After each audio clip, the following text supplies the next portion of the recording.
This is the Aurelius Podcast, episode 54 with Mary Formanek. I'm Zach Naylor, co-founder at Aurelius and your host for the podcast, where we discuss all things UX, research, and product. In this episode, we have Mary Formanek. She's a senior UX designer and viral TikTok personality on the topics of UX principles and best practices. Mary and I talked about TikTok and UX, dark patterns in design, and how they get applied in products and services. She's got a background in graphic design and came into the UX world where she found a particular interest in dark patterns. She's written a few popular articles in places like the New York Times, where she calls out certain websites for using malicious and harmful dark pattern design practices.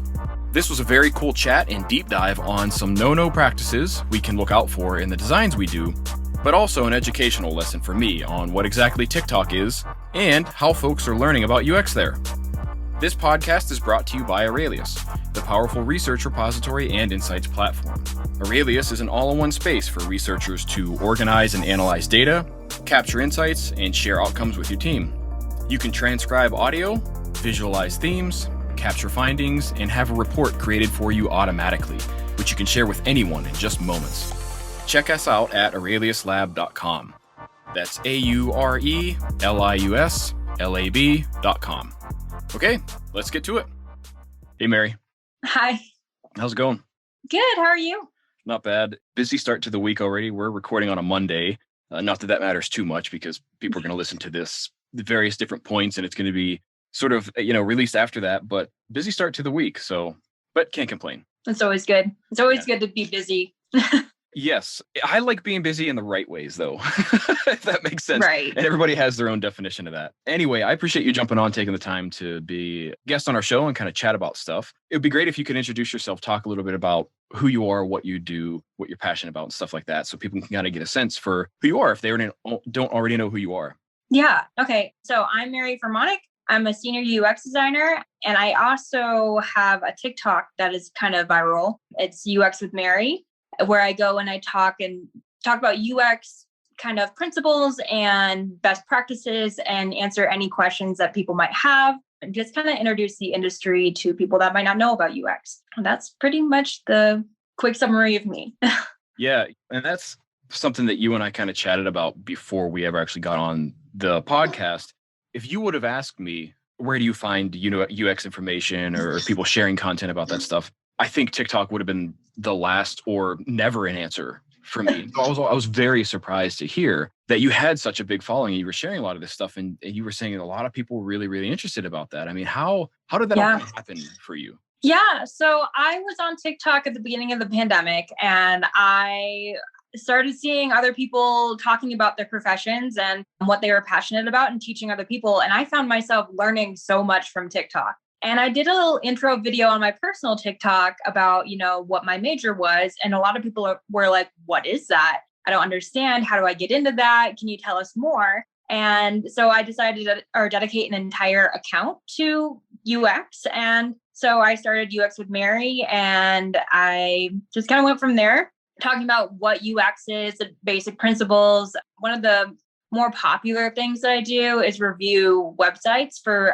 dark UX patterns. A lot of people didn't really understand what dark UX was, so I went into a whole deep dive into what that was. And so when I'm talking about websites that are displaying dark UX practices, then they understand why.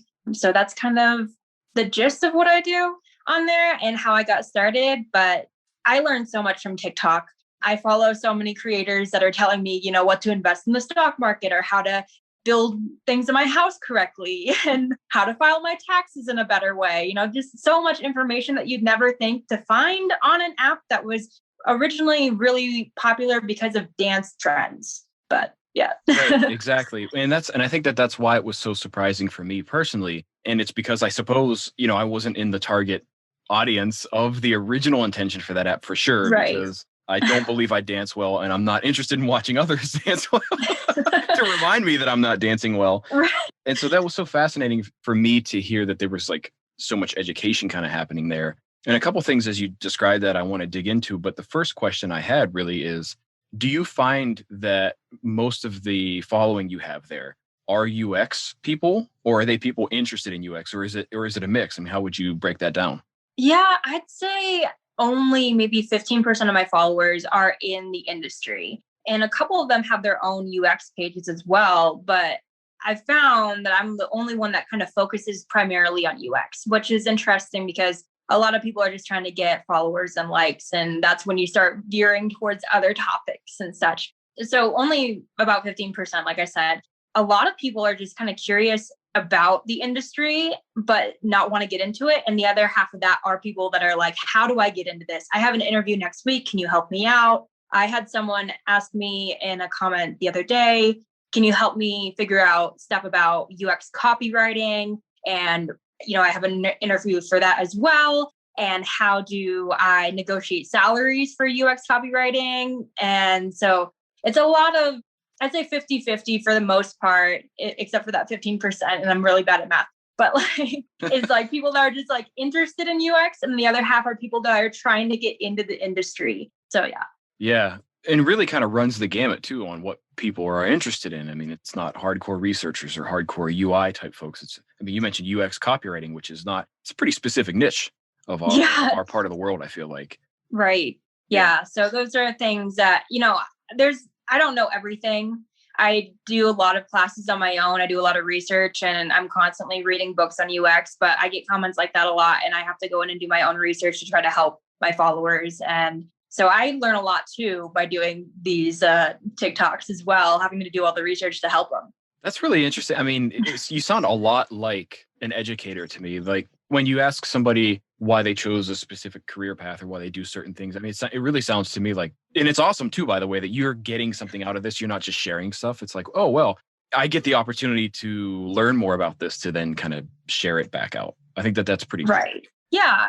And I try to write Medium articles with my TikTok so that you can go into more depth, or I can go into more depth on the topic, and that they can, learn more about it that I can't fit in a 1-minute video or multiple 1-minute videos. And when I'm writing these articles, I feel like that's when I put in what I've learned from doing all the research.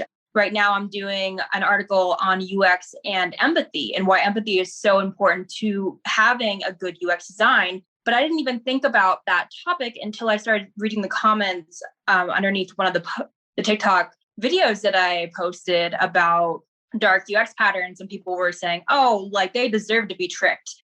And I realized that if you were thinking that as a UX designer, then you're going to be making really bad products for everyone. So that's really interesting to hear. And also perfect segue into something else I wanted to ask you about, because you said kind of your thing and your passion is talking about dark patterns, and you do a lot of that on TikTok as well as others. Talk to me a little bit more about that, because I've actually already seen some of your articles and things like that. But, how did that come about, and how did dark patterns really become sort of an interest for you? Yeah. So I've always been interested in dark patterns. I didn't realize that there was dark patterns until I think I stumbled upon another Medium article, and I was like, I didn't know these were real. I never was taught about these in all my UX education. And then what happened, which got the whole ball rolling on TikTok with dark UX, was I decided to go on Trump's website just to go give it like a general UX evaluation and see what was going on. And I found so many dark UX patterns that I felt like I needed to create a PSA to help people not get scammed. And that's what kind of blew up the dark UX kind of series on my TikTok page. After that, I started doing other evaluations on e-commerce and other politicians like Joe Biden and AOC. So there's a lot of differences in there.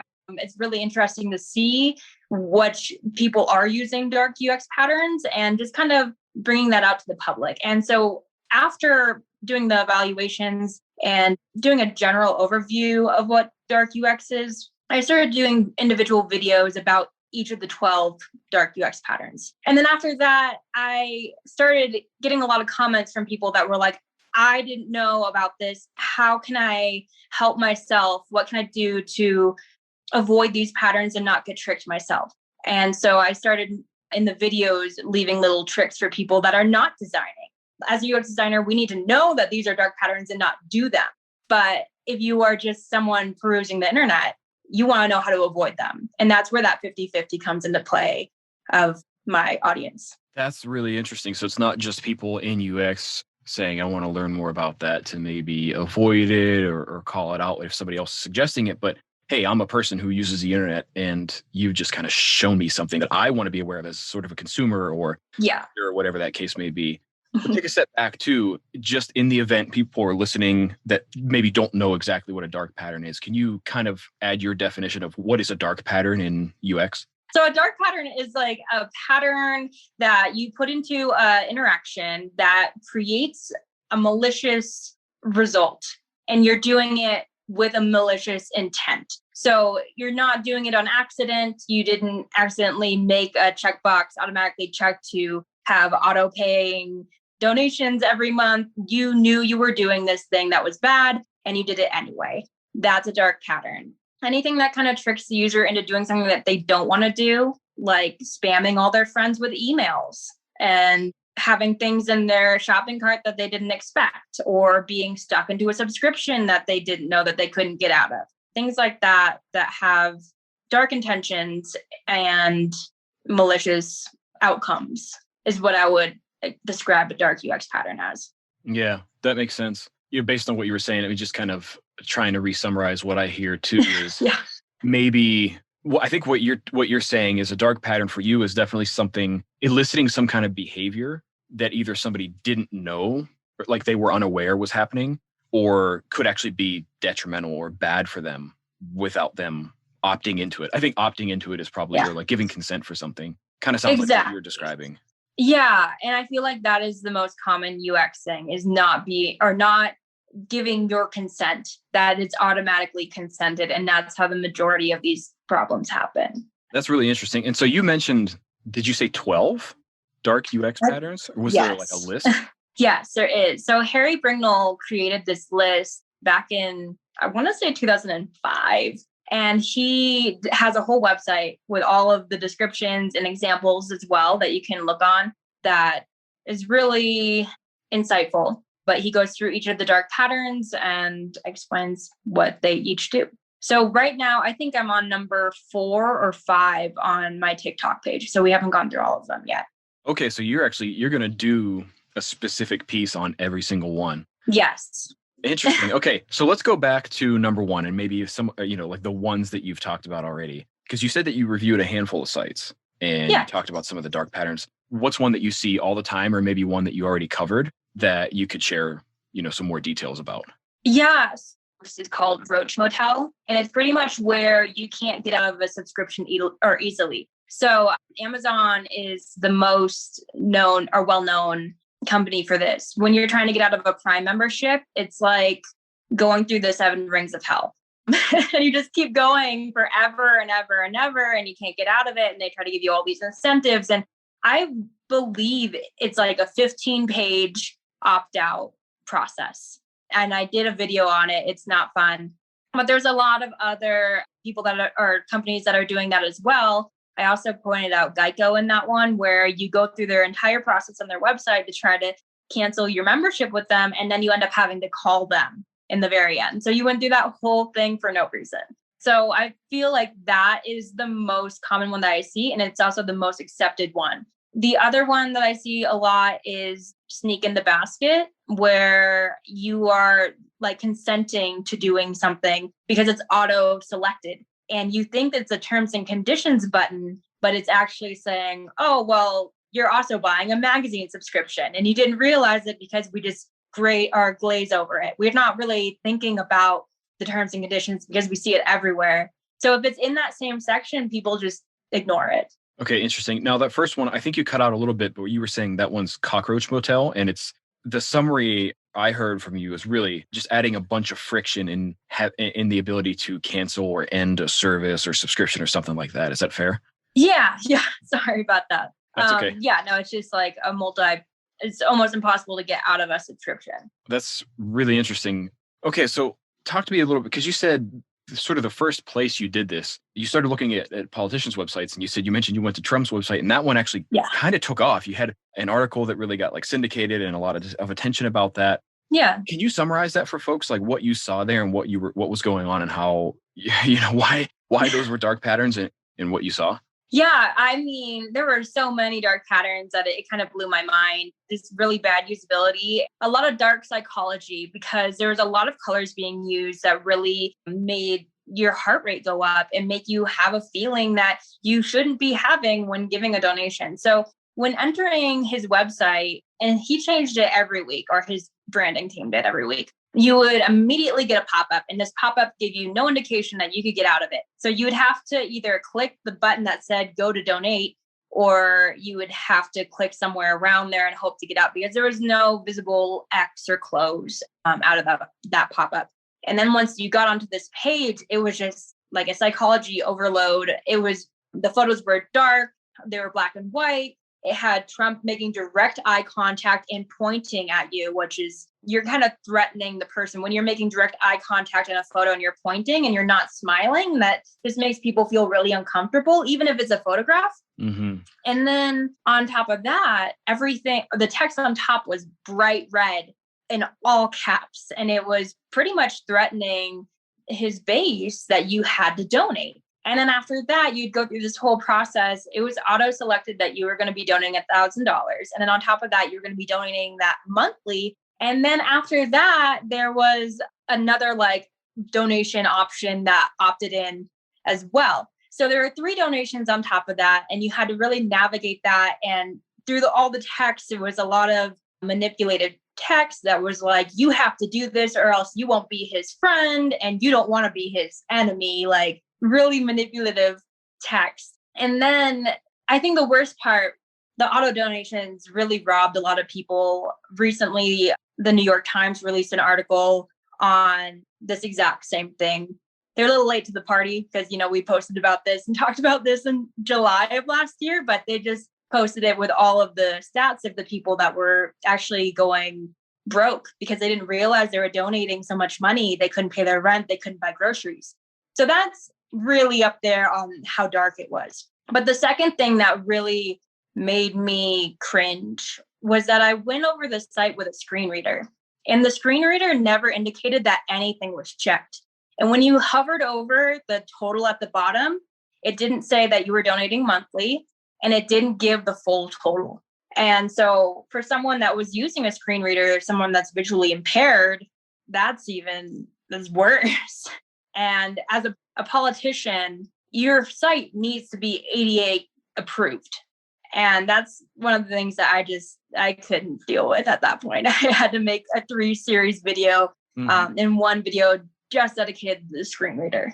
That's actually very, very surprising to hear. Yeah, because in that case, that's actually illegal. You can, there's legal ramifications to not being accessible and a certain level of compliance. I don't know what specifics there are for politicians particularly, but I do know as a person who builds the internet, your site has to be accessible to a certain certification. And I guess that was kind of my question is some of those things that you hear, I mean, obviously those are unethical would be even a soft way of sort of saying that. But are there, with some of these dark patterns, have you found people actually reporting this? And then have you ever found anybody talking about this as, well, we got in trouble for this, or there was legal action taken? Was there ever anything like that? Yeah. So right now, the Trump administration has multiple lawsuits about their website. They owe, I think the New York Times said they owed somewhere between $50 million in refunds. And then on top of that, going away from just that dark UX pattern and the Trump site in general, a lot of dark UX patterns are illegal in other countries, but they're completely legal in the United States. The only thing that Trump really got away with, or not away with, but the only thing that was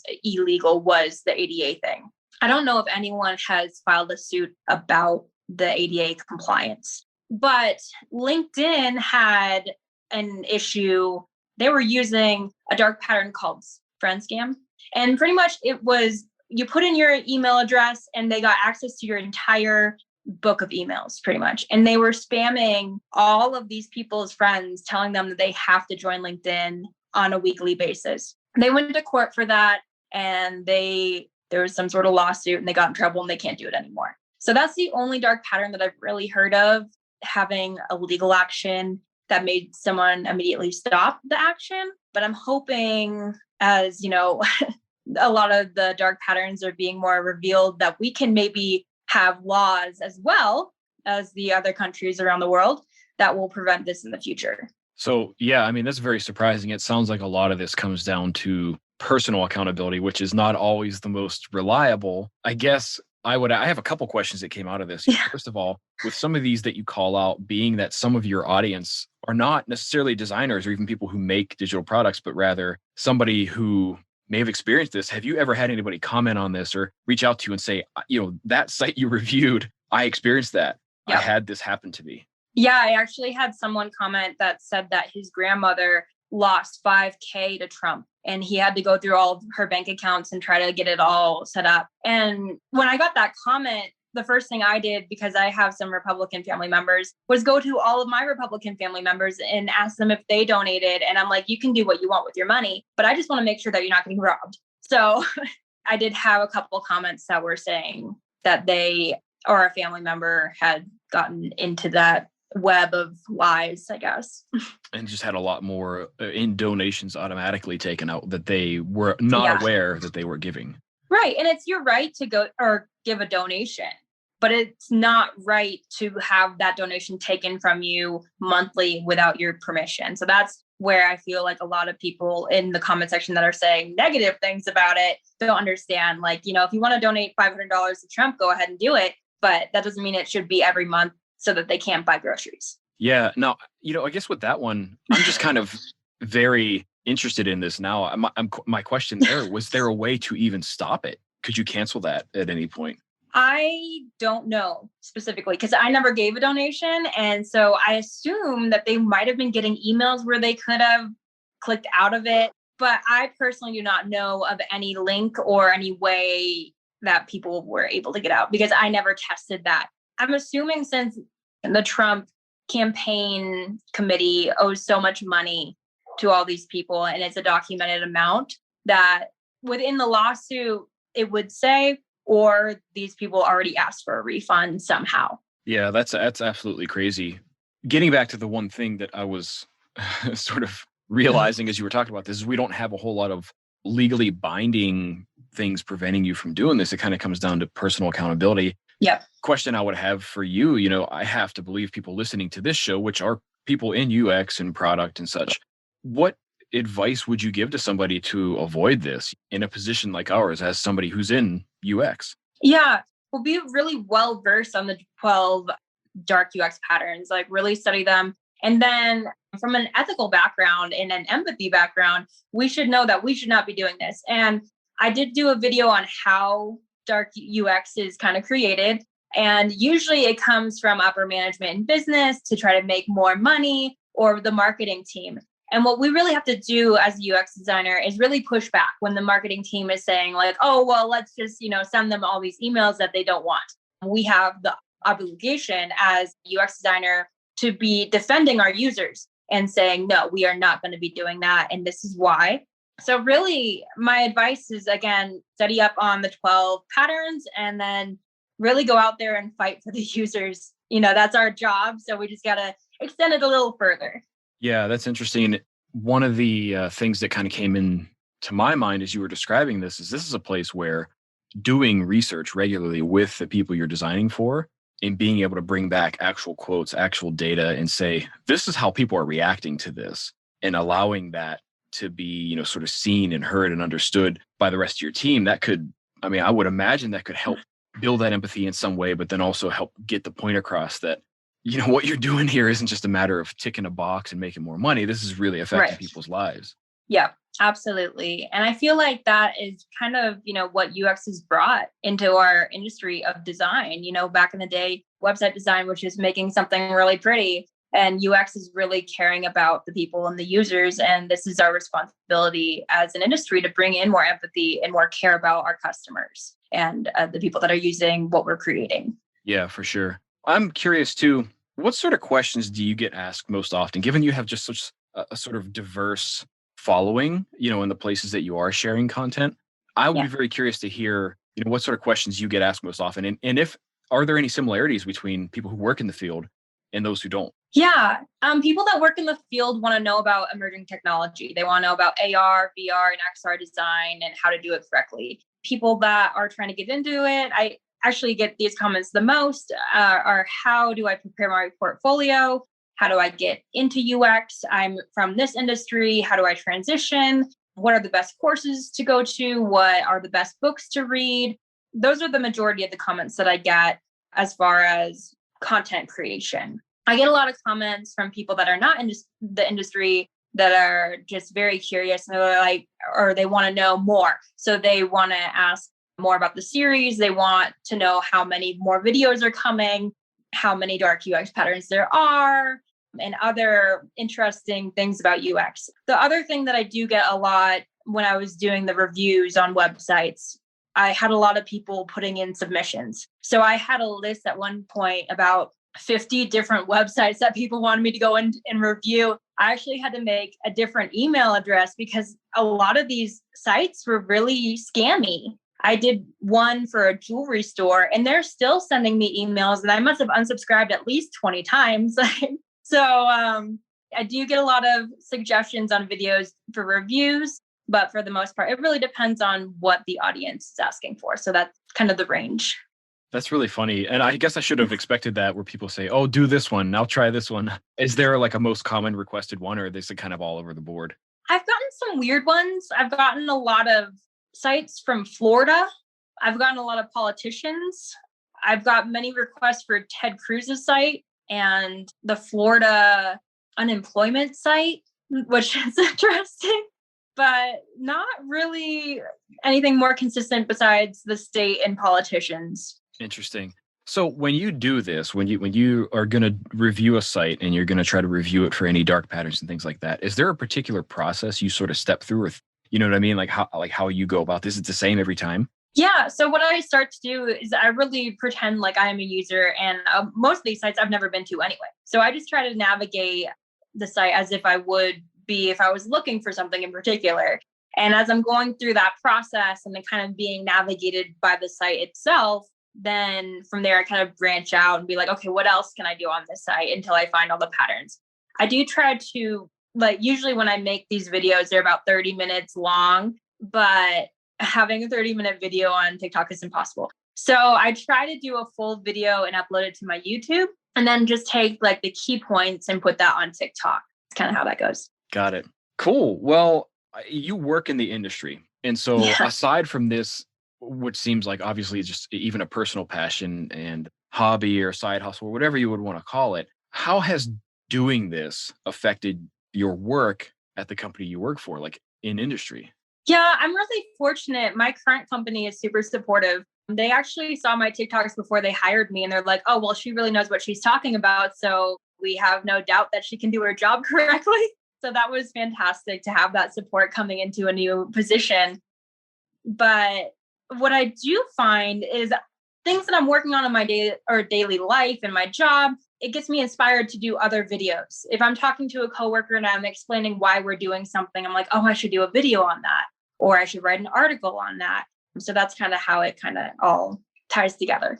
One sort of feeds the other, and then it's just this cycle. You know, if there's things you're experiencing in your like day-to-day professional life, so to speak, at your day job, quote unquote, which then make you want to share some other things, right? Right. As a lot of other people may with articles and things like that. And then vice versa, there's things that you're learning and you're hearing from this, particularly TikTok and comments where you go, you can bring this back to your team at your quote unquote day job and say, we should probably be thinking about this. It wasn't something that we considered before. Yep. Yeah, absolutely. It's just one giant circle of education and knowledge. That's kind of really cool too, that they saw your TikTok and was like, well, we like that. We want to hire you because we saw this that you were doing, you know? It was really cool. Right. Because I think it's a very non-traditional way of being able to show some of your credentials. Yeah, it was honestly very shocking to me. I was kind of hoping that they wouldn't find it because there was a lot of negativity about TikTok at the time. A lot of people were like, oh, you know, we can't trust this platform. My last company even sent out an email and said that if you had TikTok on your phone, you had to delete it. And so going into a company that's like, this is awesome, keep doing it, was fantastic. Yeah, it sounds like a pretty big change then from where you were before. Yeah.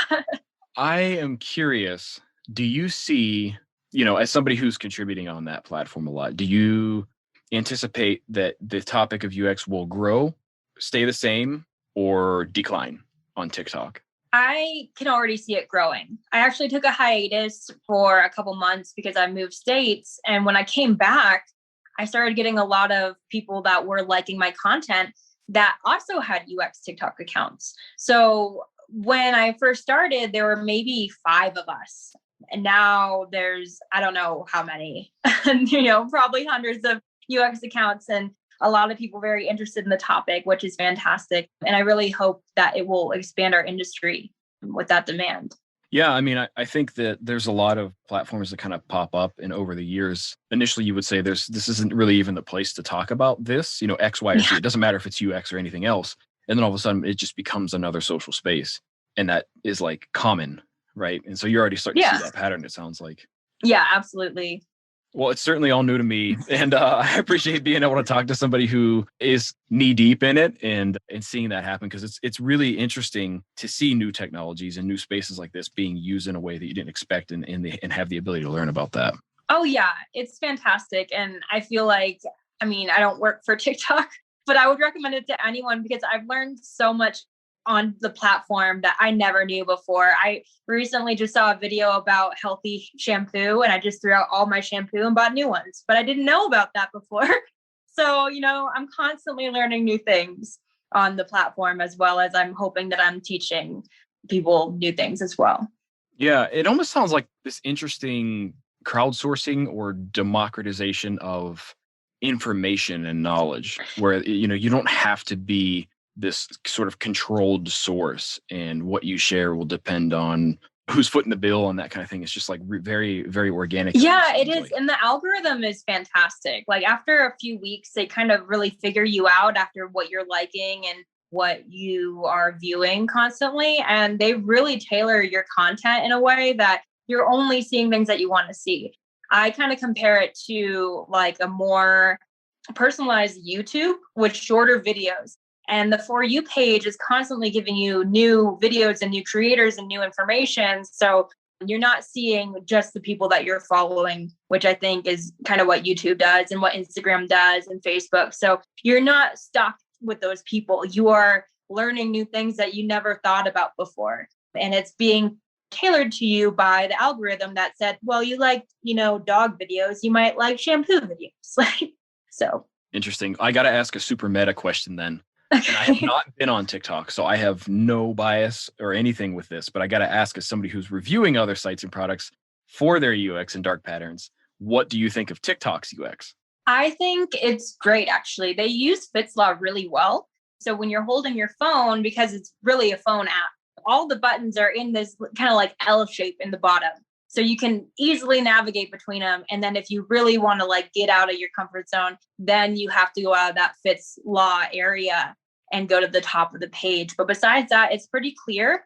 They have recently added a lot of kind of ADA things based off of users that were asking for it. So now they have auto-generated captions because a lot of people were listening to the TikToks at night and they didn't want the volume on. And plus it's better for people that can't hear anyway. So that's been fantastic. The one thing that I'm not a big fan of is they don't label all their icons. And that's something that is one of my biggest pet peeves in any UX design. So besides that, the user experience is really easy to navigate, super simple to use, and very comfortable. And you can definitely get stuck in there for a while because of it. Mm-hmm. Interesting. So you do UX on TikTok. Maybe you should do a UX of TikTok on TikTok. Maybe that's your next video. Yeah, that's a great idea. Well, Mary, I really appreciate you coming on to chat about all this stuff. I've certainly learned some things that I had no idea about, particularly TikTok and the community that's there and what people are interested in on that. But I got to be respectful of your time. One of the things I like to do is, sort of towards the end of every episode, ask somebody, if I were to forget everything we talked about and somebody came to you and said, well, what was that about? What was that podcast about? How would you summarize it for folks listening? Yeah, I would summarize it as TikTok is an amazing place to learn UX things. Fair enough. Is there anything that you want to share with folks that we didn't get a chance to talk about today? No, not really. I mean, we went over my account and where you can get more information on Medium. So, that's it. I don't know if I plugged in my handle, but it's UX with Mary on TikTok. So got it. Okay. We can make sure to have a link to that on the show notes where you can find this episode, of course. Although I don't know how useful that'll be for you. It sounds like a phone app anyway. So, check that link out, maybe go on your phone, and then you'll be able to find Mary on TikTok about all the UX stuff she's talking about. Yeah. Sounds awesome. Awesome. All right. Well, I just want to say thanks again for coming on and sharing this brand new perspective with me. I have to believe that not everybody listening to our show has been on TikTok looking for UX. And so now they know that they can. Yeah. Thank you for having me. Awesome. All right. We'll see you next time. This podcast is brought to you by Aurelius, the research and insights tool that helps you analyze, search, and share all your research in one place so you can go from data to insights to action faster and easier. Check out Aurelius for yourself with a 30-day trial by going to aureliuslab.com. That's AURELIUSLAB.com. If you enjoyed this episode, it would mean a lot if you would give us a review on iTunes to let others know what you think. You can catch all new episodes of the Aurelius podcast almost anywhere you listen to podcasts, like iTunes, Spotify, and more. Stay up to date when new episodes come out by signing up for our email updates on our website.